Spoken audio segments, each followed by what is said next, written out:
This event would not be possible without the support of our sponsors.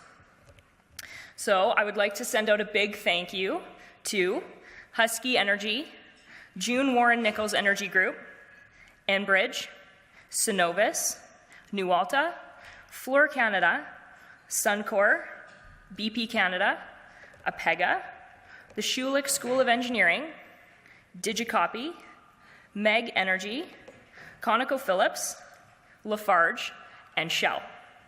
Can everybody please give me a round of applause?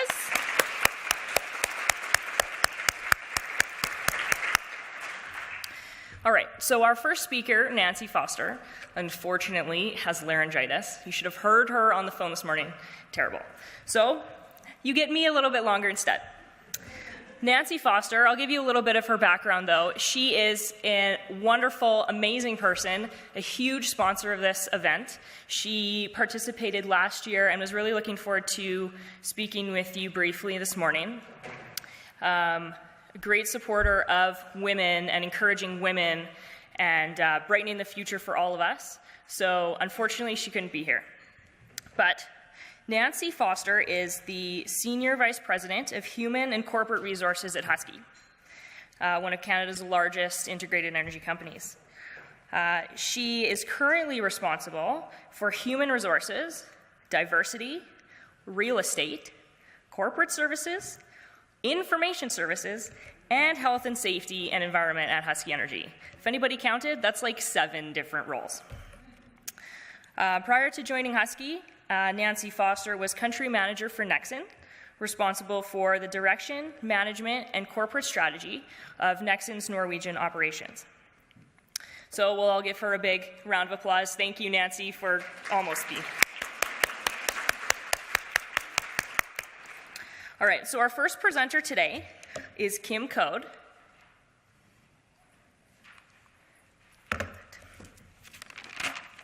I'll give you a little brief introduction of Kim before she gets started here. Kim graduated in geological engineering at the University of British Columbia in 1989. She then joined Shell and became a registered professional engineer in Alberta. After many years of technical and supervisory experience in geophysics, Kim progressed through a series of leadership positions, mainly in the areas of project management, creating new business, and exploration opportunities. After relocating to the Netherlands in January 2007 with Shell International, Kim initially managed a technical department focused on global projects before moving to the role of Vice President, Technical Strategy and Planning. In September 2009, Kim was appointed Vice President, Technical and Production, Russia, based out of Moscow. She repatriated to Canada as Vice President Development, Heavy Oil, late in 2012, and has since become VP of the Heavy Oil In Situ business. Please join me in welcoming Kim Code.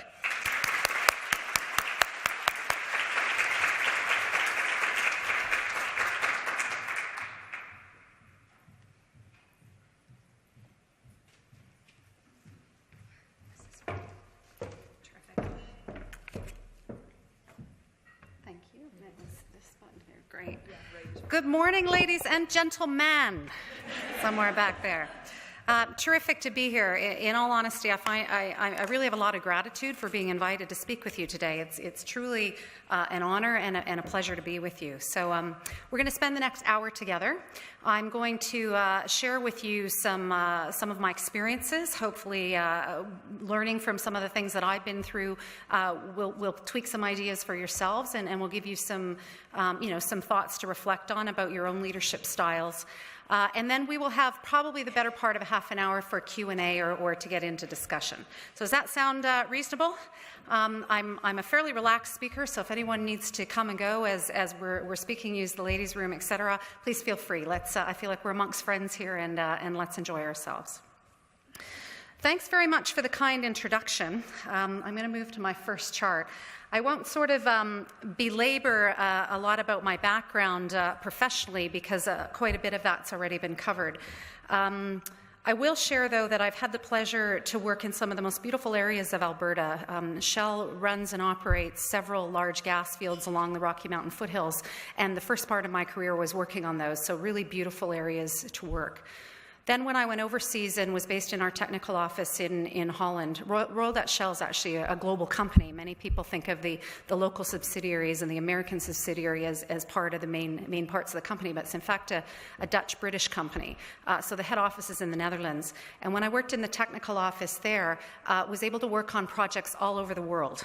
And what that showed me was how fantastic it is that as Canadians we have this amazing resource base, and I certainly don't take it for granted coming back to this country.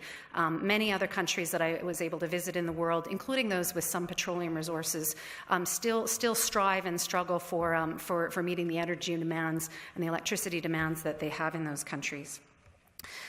When I was in Russia, I was fortunate to live in a very interesting city, to live in Moscow, but our operations were a long way away, so I traveled extensively in the country. Our operations were joint ventures, and they were joint venture. We had two companies there that Shell owned a significant portion of. One is based in northwest Siberia, which I can tell you from experience actually looks not that different than northwest Alberta. So, especially in the winter. The trees are the same, the snow is certainly the same. So I was really struck by how much we have in common as opposed to how much we have that's different.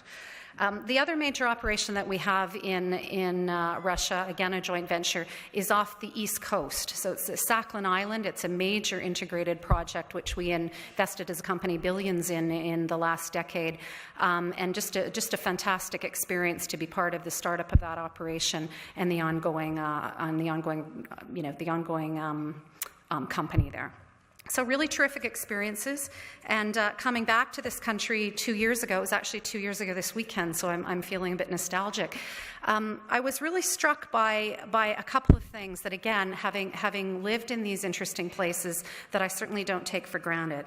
And that is, first off, that as Canadian engineers, we're extremely well educated. We're well educated within our disciplines, and we're also well educated at understanding how our work integrates with others. Our universities in Canada teach us this, and that's not the case everywhere in the world. So we have every reason to be very, very confident in the contribution that we've been educated to give. The other area that I don't take for granted is that as business people, we're used to working in very competitive environments. We're also used to working in situations with a very strong ethical background amongst many of the companies that we work for. Certainly that's the case for Shell. And the regulatory and legal system in Canada also creates a very level playing field. So we're used to competition. We thrive as business people on that competition. And again, that sets us up well when we go to other countries to be able to compete effectively and to be able to contribute effectively. So that's a bit about the personal side of my professional experiences, but I'm sure, like many others in the room here today, that's kind of only half my story. That's only part of who I am. There's another whole part of who I am, and so I'll share with you the next pictures. So the other dimensions to my life are my family, my husband, and my three, I was going to say teenage children. However, my eldest just turned 20, so I can no longer say I'm a mother of three teenagers. I'm also someone who cares deeply about the environment.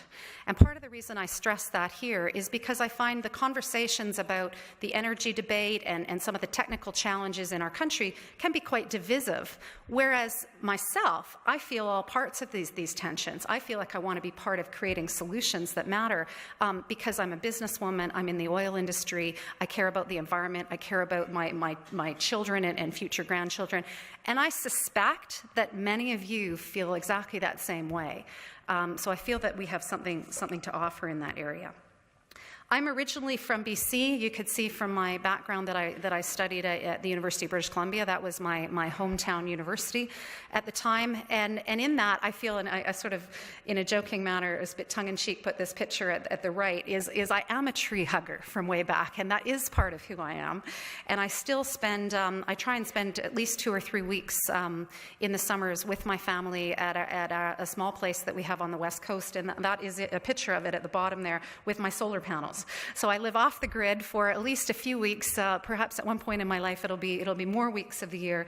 But you know, it gets back to the point that I care about the environment. I'm a hockey mom. I've got all these other dimensions to my life that round out my experiences as a woman, as a female, and I'm also an engineer.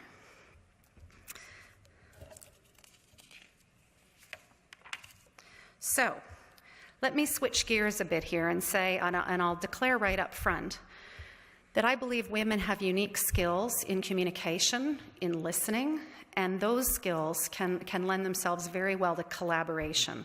I believe that our societies and our companies need more collaboration. Both think of it as teams within your companies or your agencies, and then also outside. And I do believe that women have strengths in those areas because I feel that we're a bit natural collaborators. We can be competitive, but we can also be collaborative. And that brings a dimension of our personalities into the workplace that can be extremely successful. So my own personal view is that women have a lot to offer. In some cases different than men, in some cases very, very aligned with our male colleagues. But the numbers also support this. So this chart really shows, what do the numbers say? I'm going to give you a couple minutes. I'm noticing the graphics didn't come out quite so well, so apologies for that. But I'm just going to give you a moment to absorb and read this information, please.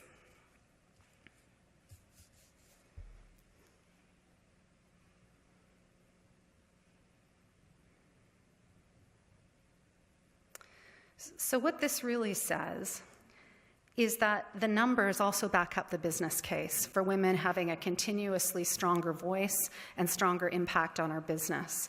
And I get back to one of the original points I made, that we have every reason to feel very confident about what we can bring to the table professionally. So now I'm going to switch gears into how I'm going to spend the balance of my talk here today. And I'm going to focus it on on 5 different areas in terms of again, sharing some experiences and hopefully providing a bit of advice for you to reflect on about how to become a leader of influence. The first is recognizing that leadership begins with you yourself. The second is that leadership is about how you show up every day of your life. There's no beginning and end to being a leader. It's not really the destination, it's more the journey. Thirdly, results matter. Results are what differentiate ourselves and develop our professional reputation. Fourth, there's no leadership map or playbook, just your internal compass and how you watch the signposts of moving through your leadership journey. Fifth, leadership is continuous learning. Confidence comes with taking some risks, being successful, not always, sometimes not being successful, but learning from it, and the maturity and wisdom that one gains from that. And by maturity, I don't mean my age or anyone else's. I mean the experiences, the collective experiences that you've had that create confidence in your own personal leadership style.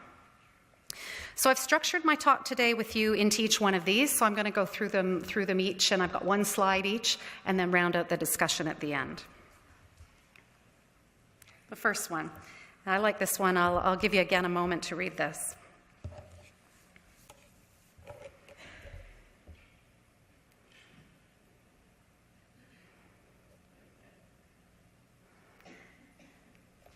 Okay. So I'll start with the idea that leadership is not a place you arrive at.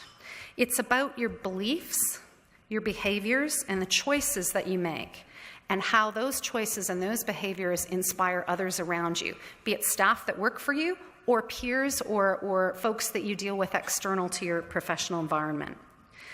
And that begins with knowing who you are, what inspires you, what are your core values, and what's meaningful for you. These are fundamental things to understand about yourself, because leadership can be difficult, faced with difficult choices in how to deal with particular situations. And from my experience, if I always go back to those core values of what's important to me, then I can't go wrong. It sounds a bit light, but it's actually the truth in my experience. Another way of thinking about this is, what is your brand? What you do, say, and how you treat people of all levels in our professional world is what creates the brand and impression that others have of you. And you want that to reflect your core values and your belief and who you are, or else you won't come off as authentic, right? If you want to be authentic to yourself and really drive the things that are important to you, those things all have to go around. So my advice to you is this, to observe leaders that you admire. When you see someone, it could be a politician, it could be someone in your company, it could be a speaker that you see in an event. If there's something that you admire about them, reflect, take a few moments to reflect. What is it? What is it about the behavior that they've shown you? And think about how that, taking that particular behavior on board, maybe otherwise than might seem natural, that's one idea for how you can do that. When I began in this profession 25 years ago, all senior leaders that I interacted with were of a particular profile. I don't think I have to define for you what that profile was. I'm quite sure that you can guess. And what I also found was that where you did get a small bit of diversity, like for example, a woman at a senior level in a company, often the behaviors of that individual were very similar to the others, to their peers, largely because they probably had to fit in at that time, that it wasn't as accepted to really be themselves and to be authentic. Because of that, I couldn't project myself onto these people. And so it never occurred to me that I would become an executive at a senior level in the company, because I simply didn't see that I didn't project myself.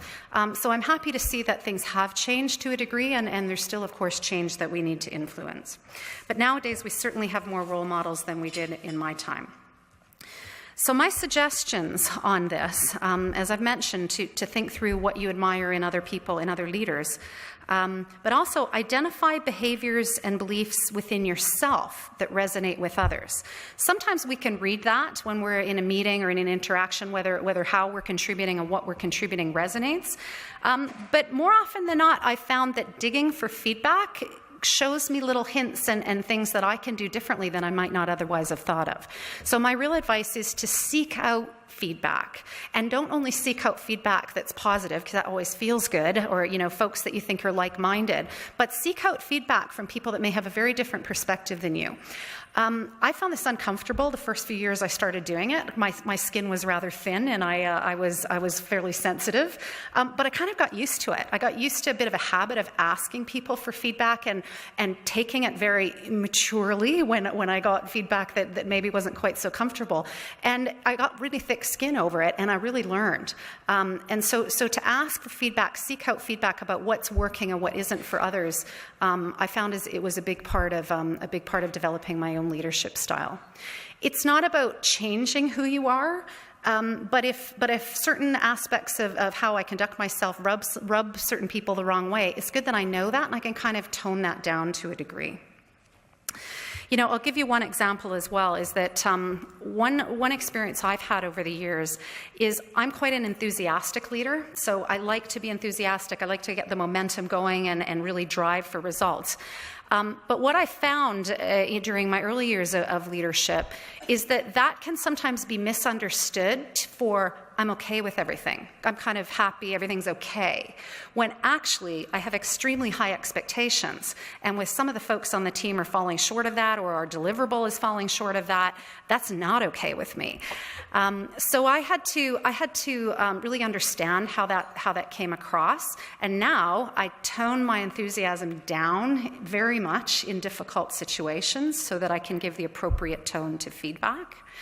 And another sort of trick that I've come up with is I call that out when I meet a new team. When I'm working with a new team or a new organization, I'll say, look, I'm here to introduce myself, and I'll explain. I think you'll find me an open leader, a fair leader. I believe people would say that about me. I also believe you'll see me as an enthusiastic person. But please don't mistake that I don't have extremely high expectations. And I basically explain that whole thing that I just said to you to my new team members, and it really helps them understand that, so that when those situations do happen in the future, that they understand it. So I share that with you here just as something I learned along the way that I wish I'd done even years earlier than I started to do. So the main point here is amplify the positive and manage and learn from those pieces of your leadership style that may not work for everybody, because everybody has them. Okay, so I'm going to switch gears then to the next chart. Many of our fantastic female leaders around the world, and you'll notice that these are not mainly not people that are involved in corporate world, right? So they're leaders that are often in the news. My advice on this one is to start today, wherever you are in your life or your career. You don't have to wait to achieve a certain level of seniority in order to be influential as a leader. I'll give you an example, is that many of the leaders that I count on most in my current organization are the folks that I think of in my mind as the change agents. So they may be fairly junior in the company or a senior technical expert, for example, that really, they're natural leaders, that other people, that may not have positional power, but other people look up to them, their views are very much respected. And if those sort of, 5 or 10 folks in my organization, can link in with an idea that I have in how to progress, or ideas they have that I support them with, that type of leadership within organizations can be the difference between success or not success of a particular project or a company. And I suspect that many of you in the room here today have a lot of influence, perhaps more than you realize in your current roles. Next point is how you treat people matters. Think through, how does your approach to others leave an impression and build your brand? You'll spend a great deal of time influencing more than without positional authority than with positional authority. That's certainly been the history of my experience. So think through, what is the unique perspective that you bring to your team or your company? How are you as a woman uniquely positioned? What perspectives and skills do you bring that add value in different ways than some of your peers? For example, are you one of these change agents that I was mentioning before? In my view, though not always the case, I do find that many women have very strong collaborative skills. I mentioned that at the beginning of the talk, and I'll come back to it again, because our societies and our communities, our industries need innovation. Engineers are so perfectly positioned to drive innovation. And if we can collaborate in innovative spaces, often that's where the greatest ideas come from. Another tip that I will mention is that we all have deep technical skills. I mentioned that at the beginning about the educational background that we have and that we've brought through.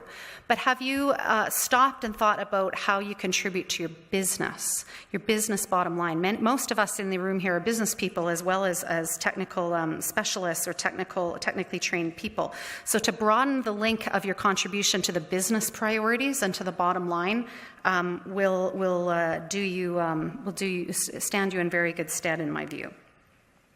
Last point I'll make on this is I've learned, it's a personal perspective, but I'm often asked, what do you think it is that holds women back? And everyone in the room here will probably have a slightly different opinion on that, or whether it's even true. Do we really hold ourselves back, or are we leaning in as per the very famous recent book? But on this, one thing I've noticed is that how we show up as women in the area of confidence makes either a big impact or a less big impact. I've learned ways to show up and seem confident at the table, at a business table, at a luncheon, whatever the case. And it's become more natural for me the older I've got. I'll certainly say that. But a tip, and I'm not perfect at this, but one that I've picked up on a few years ago, is that I notice many women use the term think. I think this is the best idea. I think the answer is this. I think the right direction forward is that. And that's a term, I think, that you officially don't hear men using very often. So notice if you do it, is my advice. And if you do it, I still do it sometimes, but I try and switch it to just basically dropping that front end of the sentence off and continuing with the rest. Or I use the word believe. I believe such and such is the basis. So it's a little thing about the language, but I do feel that that's one area where typically the women that I work with can seem less confident than they actually are, or than they actually have the skills to bring forward. Okay. So next, There's been a lot of press, and I just mentioned the book by Sheryl Sandberg, about getting a seat at the table. This is, of course, very important. Just as important to me is what you do with that seat. And to me, it's results that will get you noticed in your professional life. So another bit of advice here is if you think about every professional interaction, and we were fortunate enough to have some professional interactions just there at the beginning of our morning today. If you think about each of our professional interactions really being there's often an expectation kind of in the air when you're at a meeting, or how someone's going to show up, what they're going to contribute, whether it's your boss or a peer who's asked you to do a particular piece of work. There's an implicit expectation on both sides about what that professional interaction will result in. My advice is to reflect on what that is in different examples that you have in your daily life, and try to over-deliver to that. So explicitly think through, what would it take to impress this person more than what they're expecting? They have an expectation, so how can I over-deliver? Maybe it's a result sooner, maybe it's a more deeply thought through answer, maybe it's more collaboration on a particular item.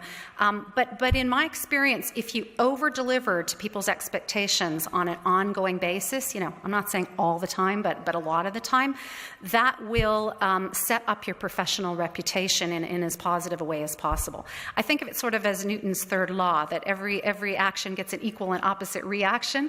It might not be right away that you get a reaction, but it will certainly support your career development as you go through if you've set up your professional interaction in that way. And not just about management or leadership, but in the peer relationships and other types of relationships that you have professionally. This last one I've touched on a bit before, but the professional setting can easily become very competitive. So as a leader, one of the themes you've heard me speak about is how do we become more collaborative? How can we switch a competitive situation? Let's face it, we're in competitive industries, we're in competitive businesses, that's an important part of what we do. But there may be solutions that really rely more on collaboration than you've previously realized, or sometimes even than our companies realize. Another way of thinking about this is sometimes offering your energy to one of your peers' problems can be another way to really soar the results of your company, and again, to set up your professional relationship that you're delivering through others, even if you're not the positional leader. So I'm using these examples really as ways that your contribution gets noticed over time, whether it's through others, whether it's over-delivering on your particular piece of results, or whether it's adding to the collaborative spirit that I feel we need more of overall.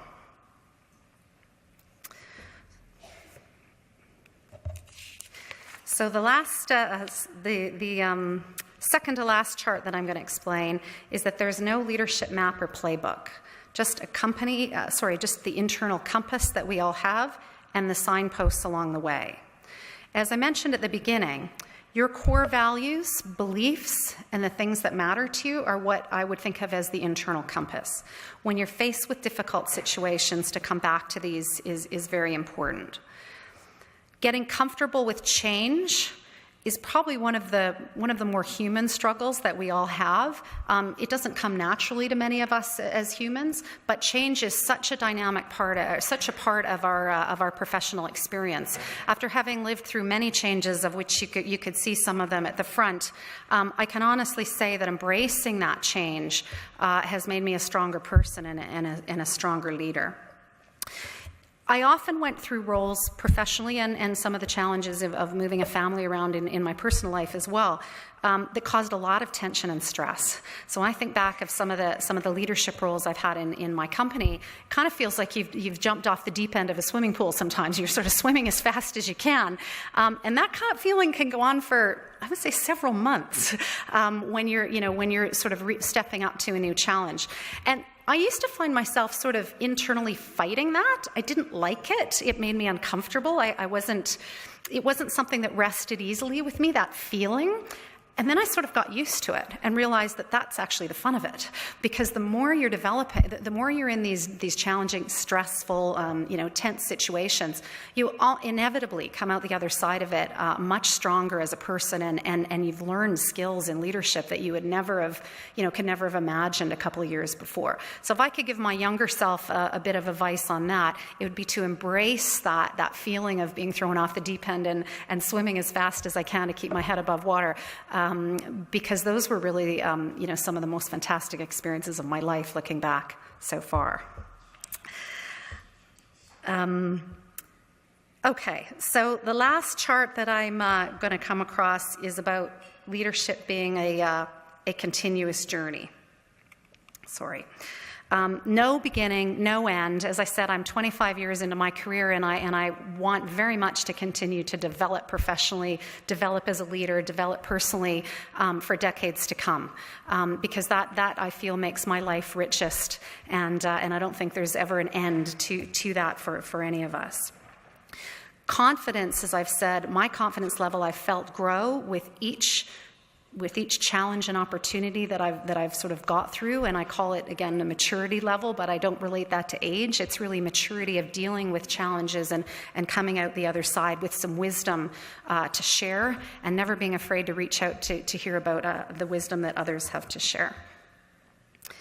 So in closing, please accept all my best wishes on your exciting careers, and I'm extremely pleased that this event's happening. I think we kind of needed something like this in our city, so a fantastic opportunity to have it for its second year and to be part of it. I wish you all the best in your leadership journeys and in your professional development journeys. I'm very happy to take some questions and have a bit of a discussion in the room for the next while. Thank you.